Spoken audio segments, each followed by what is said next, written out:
tomshattuck.substack.com. Albie, that is where to go to find today's column, article, Substack, newsletter, whatever you want to call it. And it features, it is called Sexualized Women Get Banned from MLB, but Drag Queens Are No Problemo. In 2019, two beautiful models flashed their breasts during Game 5 of the World Series at Nationals Park in Washington, D.C. Major League Baseball was not amused. There is video of this, and you guys have probably seen it all over. Two beautiful girls behind. But I only used beautiful models because all of the most of the best coverage was from English tabloids, and they kept using adjectives like gorgeous and lovely, and I'm like, wow, I kind of like that. Mm-hmm. And I thought keep it classy, gents. Well, I also, at the end of the day, I thought maybe if I throw that in, one of them will respond if I tag them, and one did. And that just so that it could get around, because I've got hundreds of thousands of followers, not because I'm up to anything. Anyway, in 2019, two beautiful models flashed their breasts during Game 5 of the World Series at Nationals Park in Washington, D.C. Major League Baseball was not amused. They did it. They had T-shirts that said something specific about their company that they run that was supposedly going to be doing something for breast cancer, whatever, some bigger tie-in, and they used Instagram right outside of the stadium as well. They played it really well on social media. Mostly they flashed their breasts. Yeah, mostly they flashed their breasts, but they made sure to brand it appropriately. Well, yes, but to capture the moment and cultivate it through social media immediately. Mm-hmm. So they didn't. This was a campaign. This was not. It was not just spontaneous breast flashing. Exactly. Okay. Major League Baseball is not amused. There's this picture. They were banned. You are hereby banned from all Major League Baseball stadiums and facilities indefinitely for flashing while somebody was pitching during the World Series game. I write the women's bare breasts are not allowed in baseball parks, nor are they allowed much anywhere else. And why? I tried to find a reason why, like a legal reason why, what the difference is. I know, we all know, it's whatever. It's because men like to look at them too much. Well, sure, exactly. And essentially, women's breasts have sexual implications. Mm-hmm. So there you go. That's the thing. That's a legal Harvard feminists essay, essentially. In other words, we're trying to run a family-friendly operation in America's ballparks, and a sexualized spectacle is definitely not family-friendly. However, yesterday at Fenway Park in Boston, fans were treated to a drag show. And they were, and there was the drag person in their teddies, in their little uniforms, and Wally the Green Monster is gay, or now is trans, or whatever. And these girls are dressed like essentially Beyonce. Girls? Well, these dudes. And they look actually vulgar. They look terrible and gaudy. They look bad. If you were an honest person, you'd say because men don't make good women. Right, men don't make good women, and men also just don't generally. This appearance. There is a man with paint, fake hair, in women's clothes that are designed for a woman's anatomy. This just doesn't, for obvious reasons. There's a reason it just looks vulgar. It's fine. I don't give a crap. But the fact that it's in Fenway Park, I think, is problematic. So I said... well, especially, and I'm the type of person that I probably would be against, naked people in Fenway Park as a rule.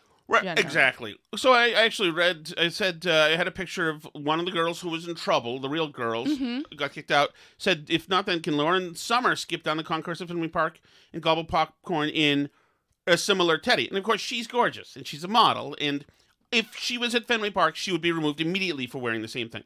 Well, and I think one of two things is going on. Well, but let me tell you that people on Twitter, of course, said, no, that's not at all. She'd be absolutely perfectly left alone, which is not true. Well, yeah, because we've had a test of the whole concept and proof of concept that she was kicked out for. Right, but although she was baring her breasts, you're not allowed to wear just lingerie in Fenway Park. As women aren't allowed to wear lingerie. Women aren't. In Fenway Men Park. can if it's on Pride and they're well, gaudy. yeah. So I would suggest that maybe one of the factors that's going into what's happening here is that the powers that be know that nobody's attracted to this and everybody thinks it's gross, or they're crushing down their natural instinct to think that it's gross in order to virtue signal that they're really good people. but they know that it's not actually like, if a really beautiful woman flashes in Fenway, it has the potential to like be distracting and stuff because guys will want to look at it. But if these people are parading around in teddies, mostly people are just going to avert their eyes and pretend they didn't see it because it's disgusting. Well, sure, but I mean, it's not disgusting to everybody. It is meant to be attractive to somebody. But what I would or say people is making that, pretend. what I would say is the fact that they think that it's family friendly and they're allowing it in Fenway for Pride suggests that they don't think people are actually attracted to it. Maybe you're right. But still, it might be a swing and a miss, but it's still a swing. It's still... And they're allowing it. Yes, it's still men dressed in vulgar outfits. Mm-hmm. No, doing vulgar things, as a matter of fact. Trans women have the right to do all kinds of things that normal women cannot do. Well, we don't know. These are just... True. We don't know if they're trans women. Right. Some drag performers are trans women and some are not. That is true. Accurate. So then I went to this... Although why we're even validating any of this by giving it the time of day by differentiating between any of this junk is... I mean, so I went to it's all buying I went to into where I their get most of my news, world. which is feministcurrent.com. Mm-hmm. And they wrote on this, and they had and one of the quotes I pulled is, "Why is it cute or funny or entertaining for men to mock women via drag? Why is it not considered to be a form of cultural appropriation, but with regard to gender? Why have progressives and mainstream feminists avoided critique of these performances in large part?"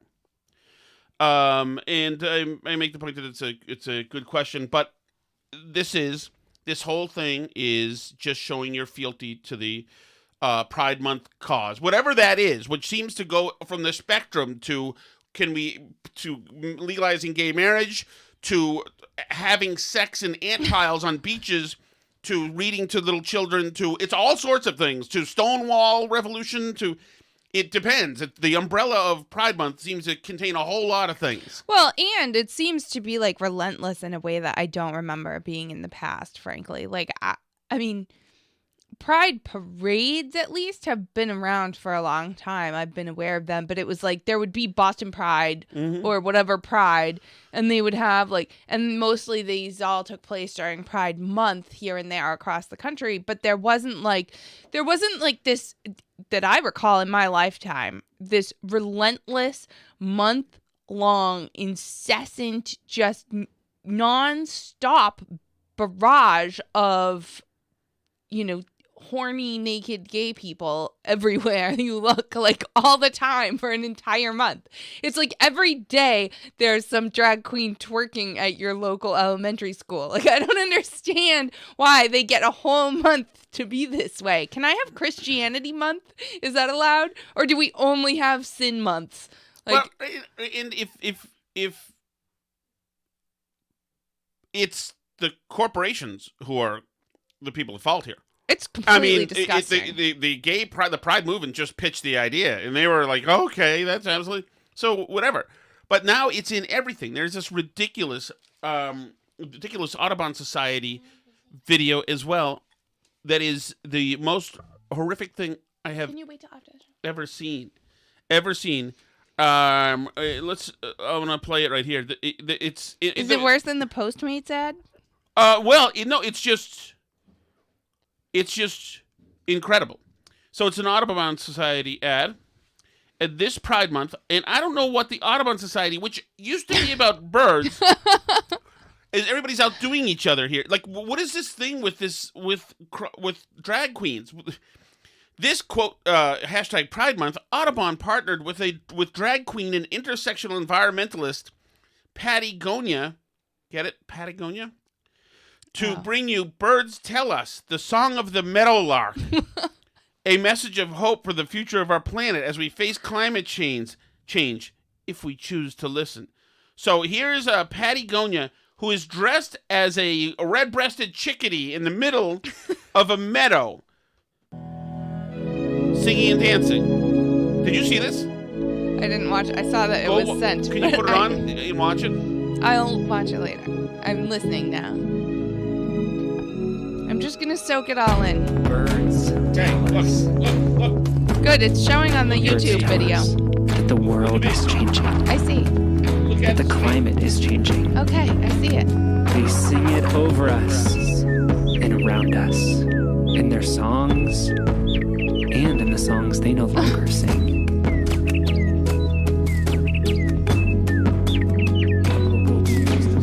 Will we choose to listen? Birds tell us. So a crazy person dressed as a chickadee is dancing, who's in drag, is dancing in a meadow. And how is this? What was the freaking meeting room like where they said, you guys, you know what? We want to save birds and the environment more. You know the way to do it? I have to say, I think it goes back to like what we've been talking about all this week, which is how these organizations are just having total institutional capture by these radical, insane elements, right?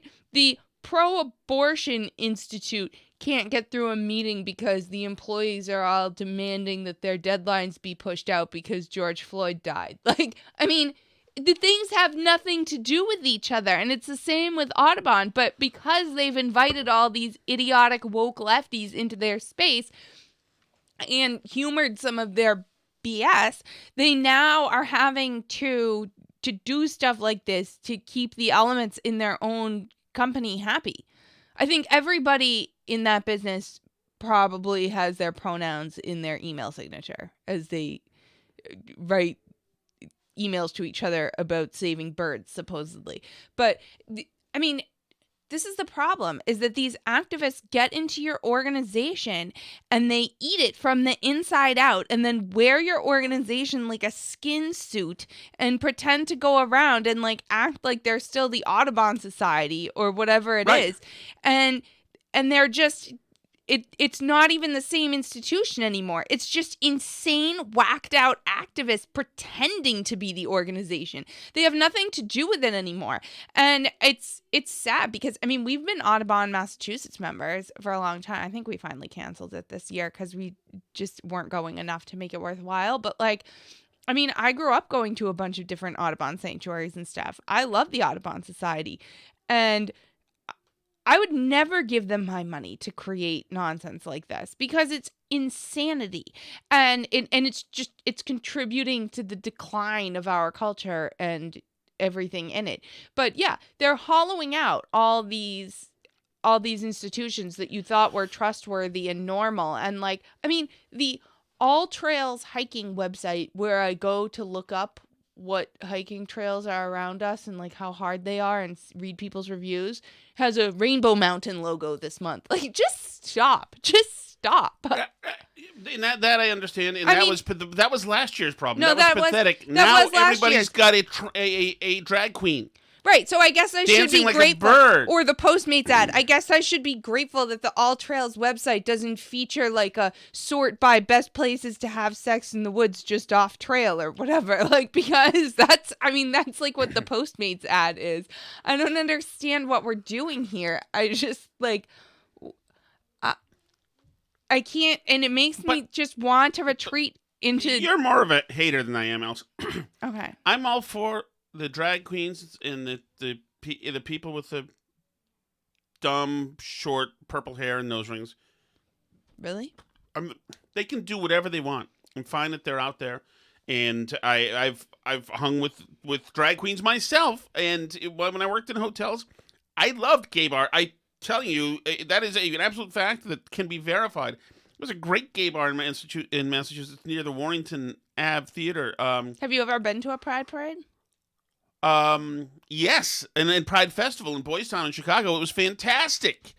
Mm-hmm. Absolutely. I did not march, Alice. But I went to Boston Pride one year with friends, like when I was like just college age or whatever. Yeah. Yeah, I've always enjoyed the company of gay people. And well, gay women didn't very much like me, but I have friends who are gay men, and 3 of them who I was friends with, 2 of the 3 who came out while we worked in hotels together, are now conservatives.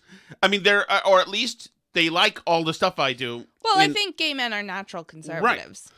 Right, and in particular. I'm To start with, they don't like women much, a lot of them.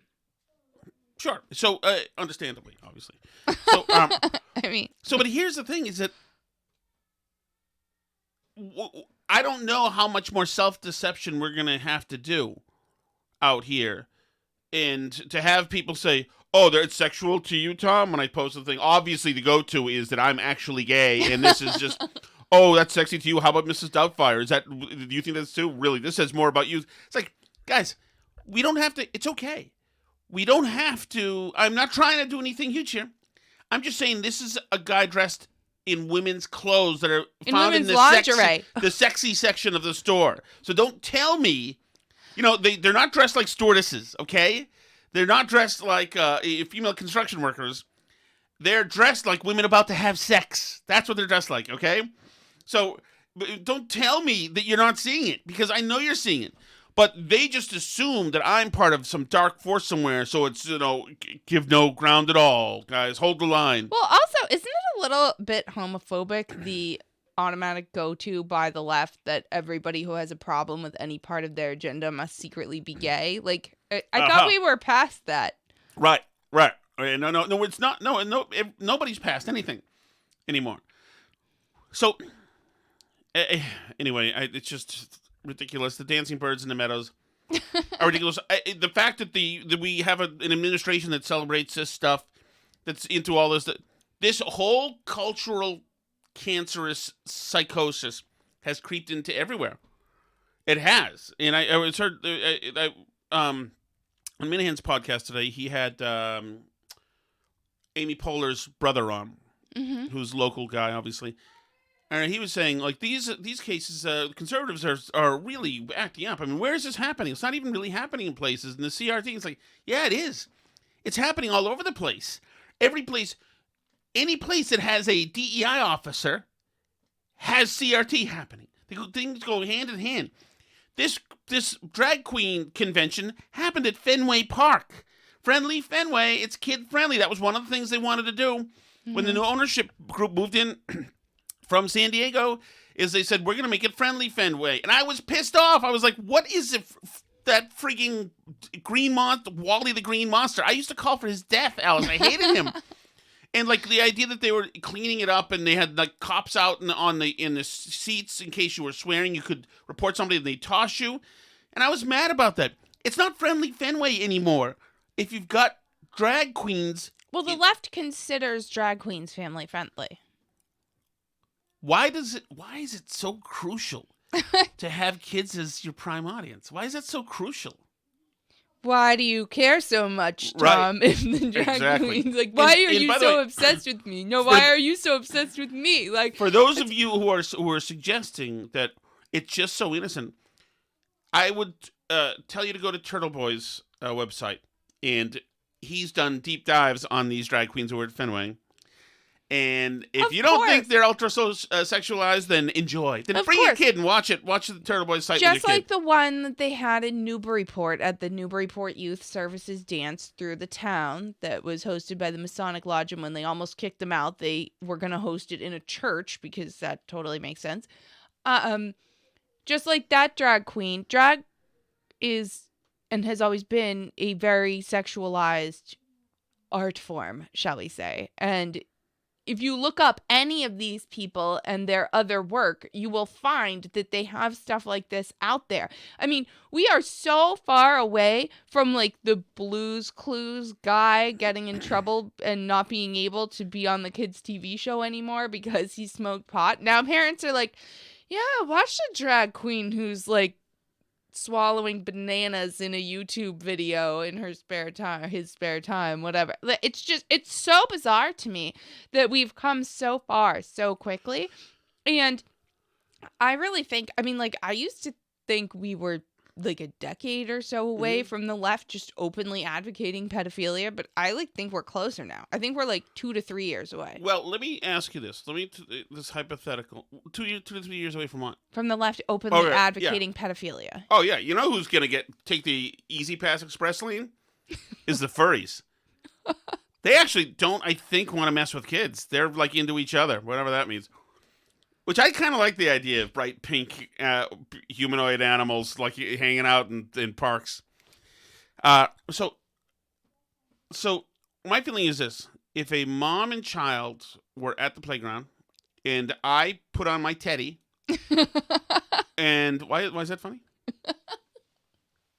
It's not. It's great. Thank Sorry. you. Sorry. I laughed I put when on my I'm teddy. turned on.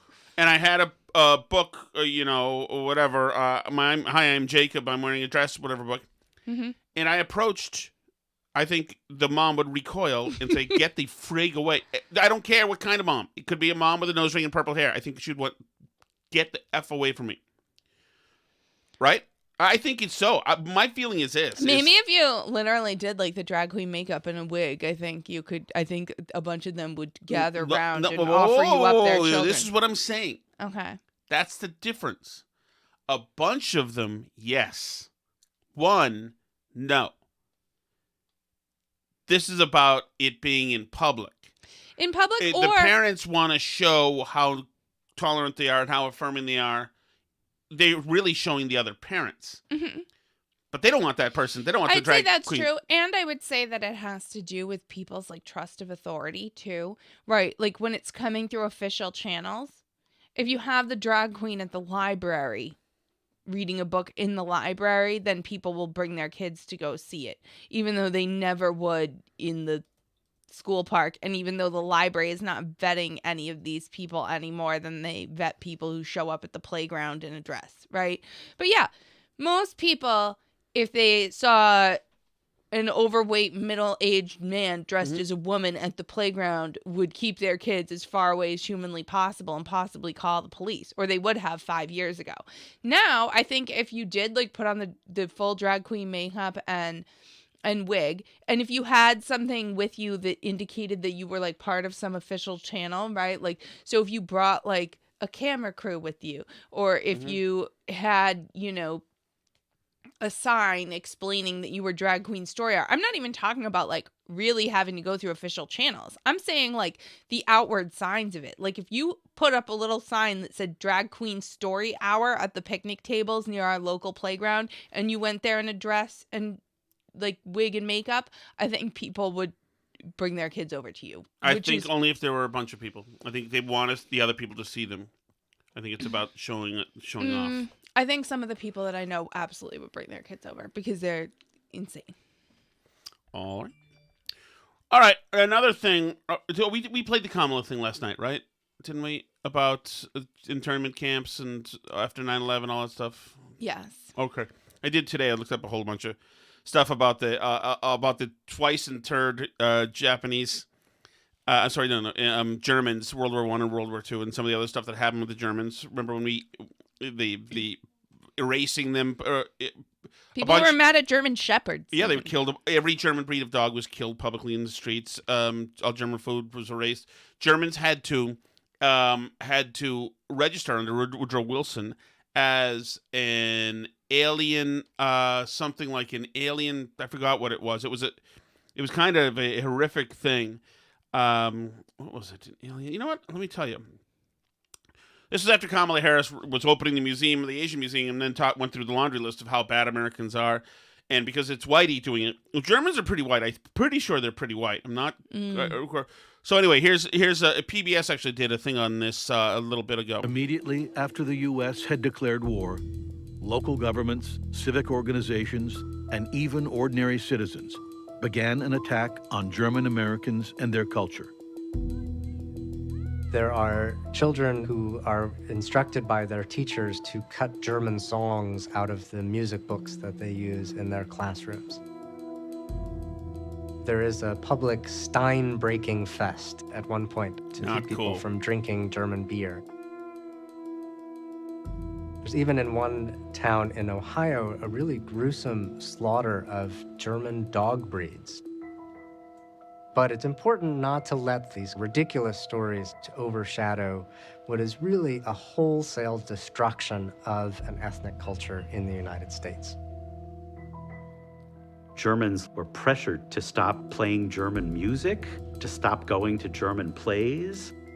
And when I say Germans, I mean German Americans whose ancestors might have been in this country since before the Revolution. The Lechners, Alice, my people. The president issued a decree that made any German living in the United States register as an enemy alien.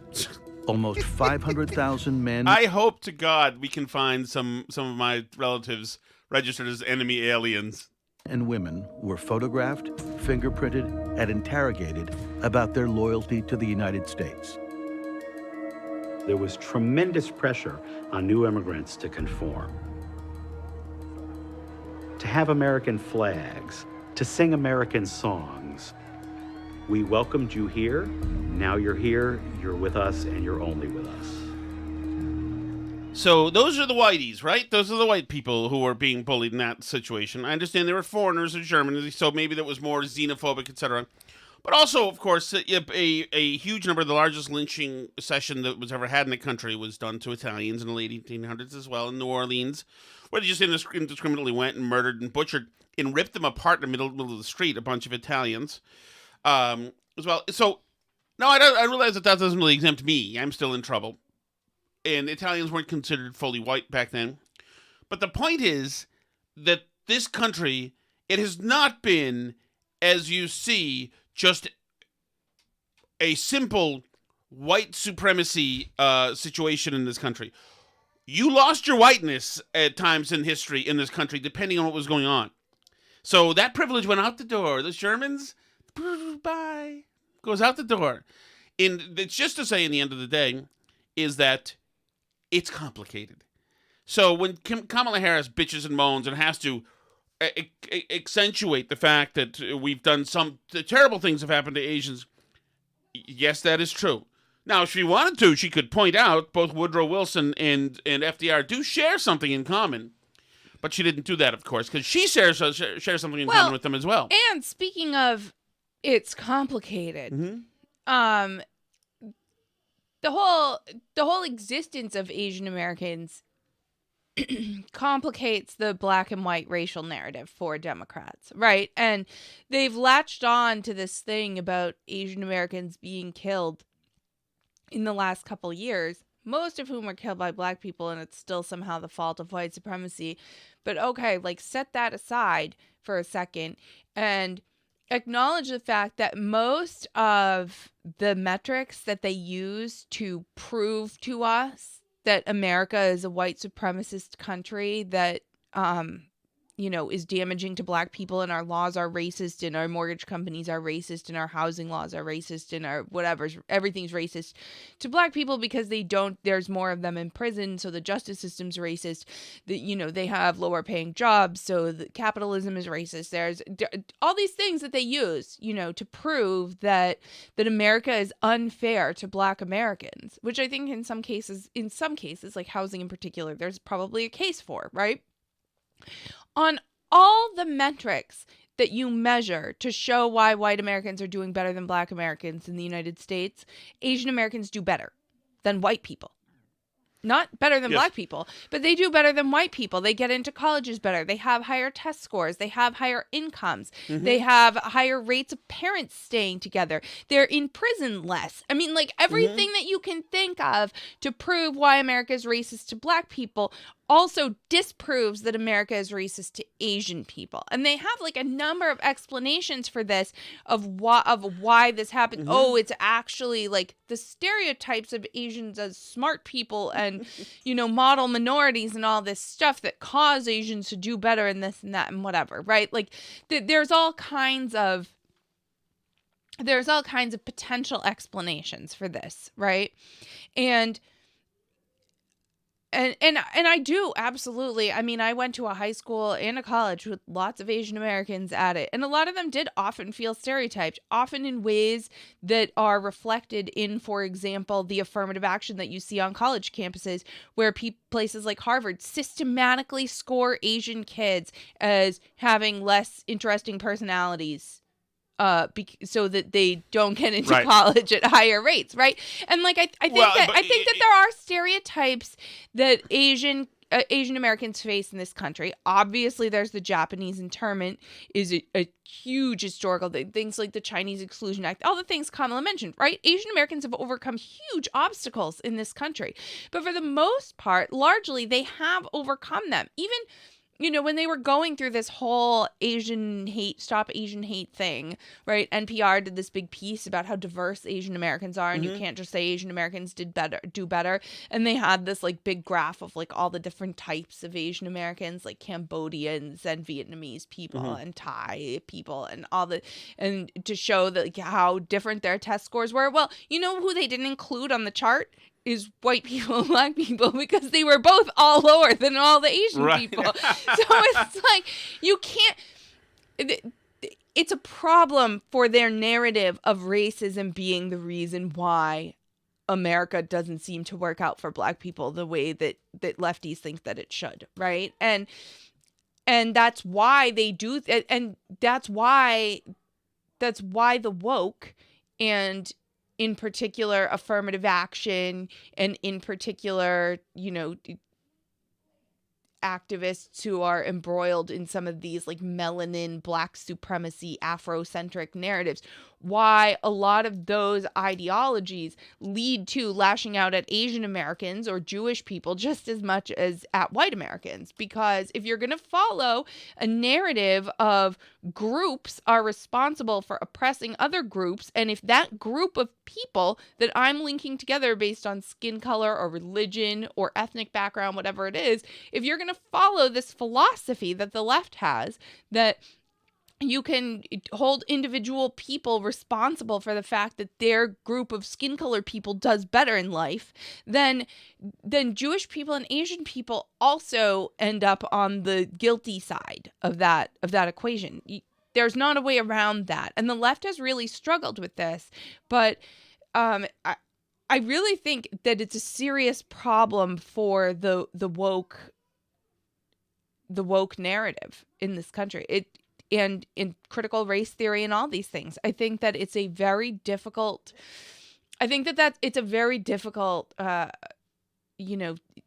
real life problem for them to overcome and explain. They really can't explain it through their framework in a way that doesn't somehow implicate Asian Americans as being bad guys. So you're absolutely right. And actually you can see that there are court cases all over the place. There is loud and proud systemic discrimination of Asians Absolutely. in colleges. And not just in colleges, too. In public schools, in charter schools, in exam schools. In a lot of these places have eliminated exam scores as ways to get in, or systematically, scored Asian kids lower in other areas so that they could admit more black kids. Rav Arora, who is a kid now is an author, or a columnist for the New York Post, or at least wrote a column a couple of years ago. He's a Sikh. He grew up in India. He's a turban boy in the majority white in British Columbia, but his family immigrated from India when he was 4. He wrote a great piece about this, about who's doing well and who isn't. Right. He says, according to median household income statistics, I may have read this on the air, it's like 2 years ago, from the U.S. Census Bureau, several minority groups substantially out-earn whites. These include Pakistani Americans, Lebanese Americans, South African Americans, Filipino Americans, Sri Lankan Americans, and Iranian Americans, in addition to several others. Indians, the group I belong to, are the highest-earning ethnic group the census keeps track of, with almost double the household median income of whites. In Canada, several minority groups also significantly out-earn whites, including South Asian Canadians, Arab Canadians, Japanese Canadians. Interestingly, several black immigrant groups, such as Nigerians, Barbadians, Ghanaians, and Trinidadians and Tobaganians, have a median household income well above the American average. Ghanaian Americans, to take one example, earn more than several specific white groups, such as Dutch Americans, French Americans, Polish Americans, British Americans, and Russian Americans. Do Ghanaians have some kind of sub-Saharan African privilege? Nigerian Americans, meanwhile, and these are the rock stars of everybody now. Nigerian Americans, meanwhile, are one of the most educated groups in America. As one Rice University survey indicates, though they make up less than 1% of the black population in America, nearly 25% of the black student body at Harvard Business School in 2013 consisted of Nigerians. In post-bachelor education, 61% of Nigerian Americans over the age of 25 hold a graduate degree, compared to only 32% for the U.S.-born population. These facts challenge the prevailing progressive notion that America's institutions are built to universally favor whites and oppress minorities or blacks. On the whole, whatever systemic racism exists appears to be incredibly ineffectual or even non-existent, given the multitude of groups who consistently eclipse whites. Well, yeah, and I'm not saying there's not, quote, systemic factors that are a part of that, including like recent immigrant culture, including all kinds of things. Including, the bias of the types of people who move to America for different countries and for different reasons, right? Economic migrants who are, in poverty and searching for a better life might not do as well in school as, other groups of people. Like if you're, emigrating because you're a computer programmer and a company's giving you a visa, right? Like your kid might do better in school. That's just how it goes. But there's so much there, and if you were going to look at it honestly, you could learn so much from it that could be beneficial to all kinds of people. Like what kinds of cultures, what kinds of parenting, what kinds of immigrants, all these things. Like you could learn from this and say what's working for people and what's not. And you could say, if we were going to be honest, we could look at things like single parent homes and say, like, how does that impact kids growing up? Because, some cultures obviously have a much bigger culture of parents staying together than other cultures do, right? There's things like that. But nobody wants to look at it honestly. Everybody wants to just stuff the facts into their own predetermined narrative that they want to prove X, Y, Z. And it's the same, honestly, with the racists and with the critical race theory people who are also racists, right? Because, I've known some racists in my life here and there, and they think the same things that the critical race theory people do. Of course. And They think that these like group solidarity ideas are where it's at. Right. And there are entire institutions in the United States, and this is what separates us from most of the rest of the world, which are just dedicated to the analysis. And is that what it is? Mm-hmm. Analysis of, or not even analysis, but to the continuing and growing narrative of this country being unfair to people. That's one of the things you get when you have a thriving democracy and everything's great. That you've got time to kill. You do not find in El Salvador self-hatred like this. You do not find in Iran self-hatred like this. Mm-hmm. You do not find in Russia self-hatred like this. Well, but I would argue that you have in some of these countries at certain points in history. I think that for example, China and Russia, after their communist revolutions, had this kind of like inward focused, self-destructive narrative where they hated the people who made the country great and sought to tear them down. I mean, like they took all the people, all the bourgeoisie, and just absolutely tried to destroy them, right? And, it's in China, they've had the same issue where they've had essentially what was their middle class was basically torn down and destroyed and all sent to re-education camps and everything else. And their kids still do better now than the kids of the people who took over, the communists who were given all the privileges, because these are cultural values and traits that were passed on to their kids regardless of if their society was torn up around them and they were absolutely unprivileged. It's like that thing that people say, like, we could totally, have a complete redistribution tomorrow, right? We could take everything that the rich people have and redistribute it so everybody has the same stuff tomorrow and starts from zero, from square one. Everybody's completely equal. And how long do you think it would take for things to get unequal again? And for Elon Musk to be rich again, and for people who are poor now to be poor again? It would be like by the years. end of the day. Right. It would No, be no, like no less. doubt. It Yeah, would but be no time at all. This cultural revolution we're having here is a revolution of the elite, of the bourgeoisie. But that's typical of a revolution. Is it's like the hyper elite people identify with like the super poor and blame the industrious middle class, right? Yeah, but they don't share a mindset with like Ibram X. Kennedy does not share a mindset with the low classes or marginalized black people. They want the cops to be around. He doesn't. Of course, he doesn't share a mindset with them, and yet he purports to speak for them, right? Is that, yeah, that's the thing about these revolutions, is that these are the products of elites who are claiming to speak for and saying that they can offer people who, yes, are like the peasant class, the poor, right? Like, and we do have a modern peasant class, whether people want to admit it or not. It's a much richer peasant class than has ever existed in history, right? And it's a peasant class that doesn't really know race boundaries and other things, right? Yeah, but aren't these in population centers? Like you can't. If this the peasant class is the proletariat, right? Mm-hmm. The proletariat here watches a lot of NASCAR. I mean, sure, but which way do cities vote ultimately? Right, you're right. They vote for the Democrat. Right. Right. Anything else? Should we go to Speak Pipe? I think I had one more thing. All right. You look lovely, by the way. You look great in blue. Oh, thank you. I just wanted to give us one piece of happy news as our culture crumbles into dust, into ruins. Mm-hmm. Somebody's reporting, John Nicosia, did you see this?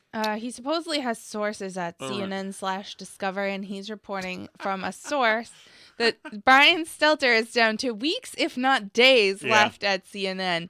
And says he is everything that reminds the new owners of the Zucker era that they desperately want to get past. They continue, management is confident Stelter is the one sharing the internal pushback to fellow media reporters while simultaneously stirring discontent within the ranks. I'll miss him on Tucker, especially the likenesses they use of him. Oh, Brian Stelter. All right, homie, you ready? I'm ready. All right. Hold on. Hi, BBs. Les again, my second call.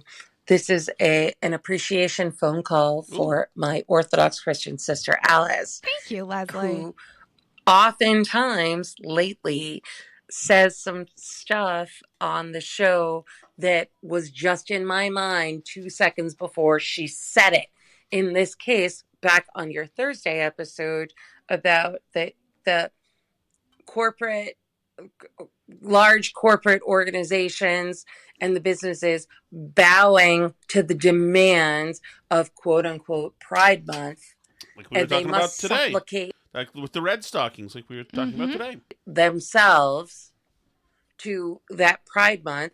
And Alice said 2 seconds after it came into my head, well, what happened to pride anyway? Because in the Bible, pride is one of the 7 deadly sins. Right. It's and I absolutely love how Alice brings this up as I'm listening exactly the same time that I hear this as well. And yes, that's a fact that pride is one of the 7 deadly sins. But when you look at what pride is representing here, it makes sense. Love you. Bye-bye. So true, Leslie. Thank you. So true. Whew. Has she ever gone to your church? You should tell her to go to your church. To my one? She has not been to mine. I should visit hers, too. She's part of the Antiochian church, and somebody that she knows from church works for the Jeff Deal campaign also. Ooh. Hey, Tom and Alice, if you're ever in French Lick, Indiana, make sure you stop by and eat at 33 Brick Street. It has a bunch of memorabilia, sports memorabilia. Of, I would say, Lawrence Edward Bird. And Larry Bird was involved with the restaurant. All right, bye. There you go, Alice. There's me lording my sports knowledge over you. I don't have sports Very few people I knowledge. can do that to. So, can I tell a quick story? Sure. Which is that people may not realize this about me, but I did pose as somebody who followed sports for a a little under a year when I worked at some stores that sold licensed Boston sports team merchandise.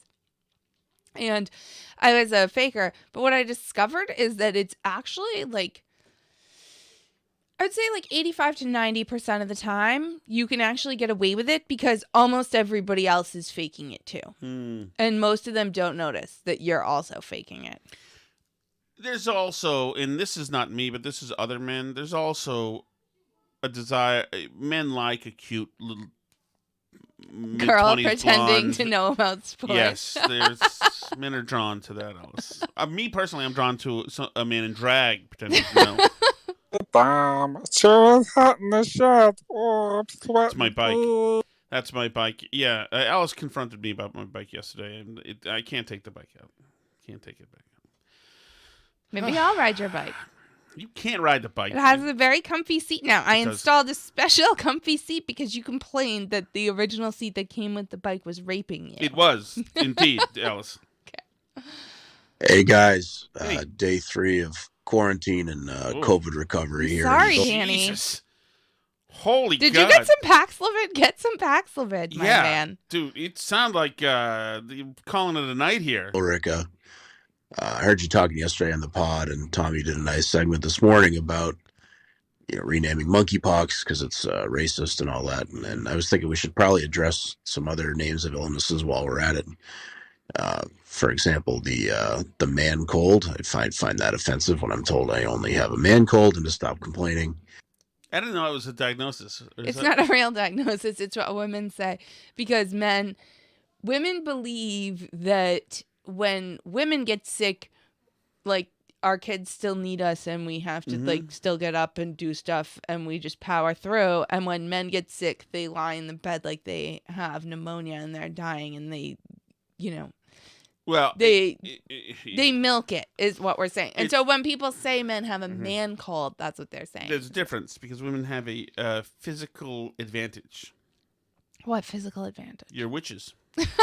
Stop. I'm not a There's, witch. of course, the Irish flu and the Irish curse. What's the Irish flu? The Irish flu is being hungover. Oh. Which the Irish... Wait, the I'm not even that Irish, and I get that. Yeah, I know.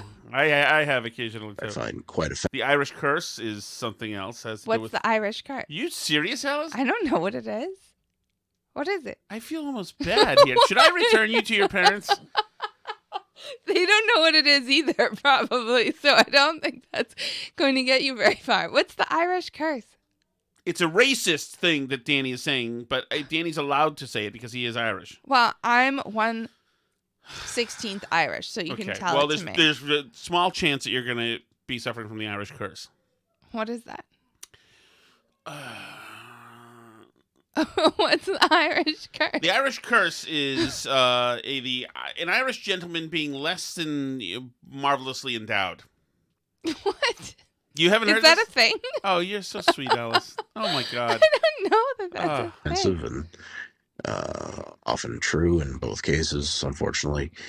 And of course, there's I don't think I necessarily like Danny's voice like this. I find it it's Sam Elliott. I've always liked Danny's voice. I think This is not Danny's voice.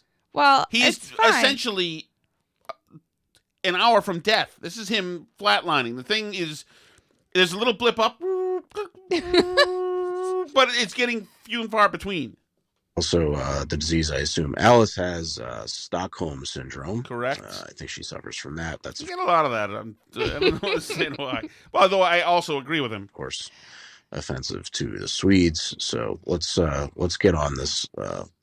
Yep, plenty of time on my hands right now. So I'll talk to our man Tetros or whatever. All right. He is absolutely dead by now. So the good thing is, though, there also Well, I hope there's he this gets also to listen to this episode before he goes. there's also another dangerous trope about the Irish called the Irish wake, which usually involves drinking. So Uh-oh.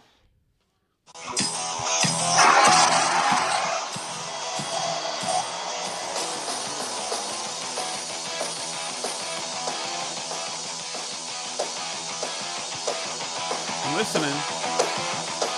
Once I hear the vocals, maybe.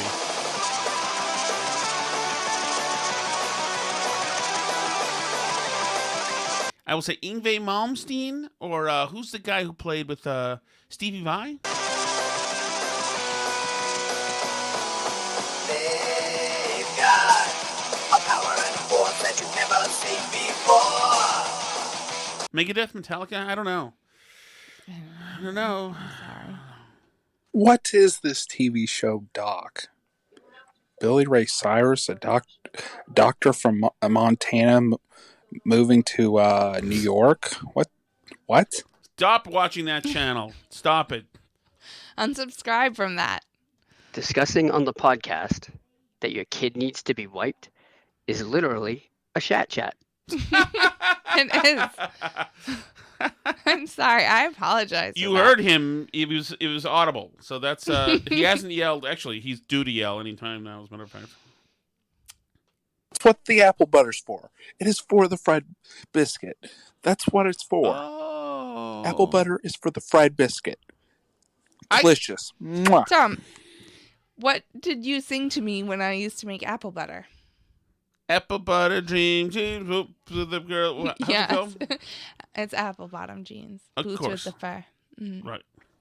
You were. Oh yeah. All right. What does that mean? Add me to the 5% of fans who prefer the podcast on video, because if you all have not seen Tom Shattuck's nervous breakdown, or Tom and Alice bickering, or the children interrupting the show, you have missed some of the best comedy gold out there in internet video. I'm thrilled to know that you're bringing it back. I thought that perhaps it was going to be permanently suspended as part of the Shattuck household Build Back Better. I can't wait to see it all again. Love you. Bye. I'll upload. I'll catch up. I don't have to go into the office tomorrow, so I'll have some time this evening to work on this project of catching up on the video uploads. I don't get, like, who would want to watch us? Apparently, you know, the only time I like to watch is that there are times when I look less fat sometimes, and I'm like, wow, that right there when I said that look less fat. Other than that, I don't get it. You know what? What am I to say? Well, in this episode, we had some very high-tech video integration where you held up your laptop screen to the camera. So I don't think that's how most people drop video clips into their shows. I was doing it to show you. But of I course know, you didn't but it look at worked out. But it worked out. I did look at it. All right, so we've got to do a bonus deal for the Patreon folks. The rest of you guys, thank you so much. The rest of you guys, I don't mean to say it dismissively. The loyal listeners, who I appreciate very much. Is there anything else I wanted to say? Let's see. I guess that's it. I guess I'll see you tomorrow on WTIC, and we'll be doing a show at some point. We've been asked to go out Friday. I don't know. We'll have to see. We're so busy that we haven't even talked about our plans this weekend, but Thank you so much for listening. As always, like Tom said, we'll do a little extra Patreon because Tom ripped you all off this week by uploading the Patreon show to everybody. You can always find us for free if you're not into paying for podcasts on patreon.com/burnbarrel. You can always find us for free on Twitter, where we are at burnbarrelpod. We also have facebook.com/burnbarrelpodcast. And the website URL burnbarrelpodcast.com, where you can find all different places to listen.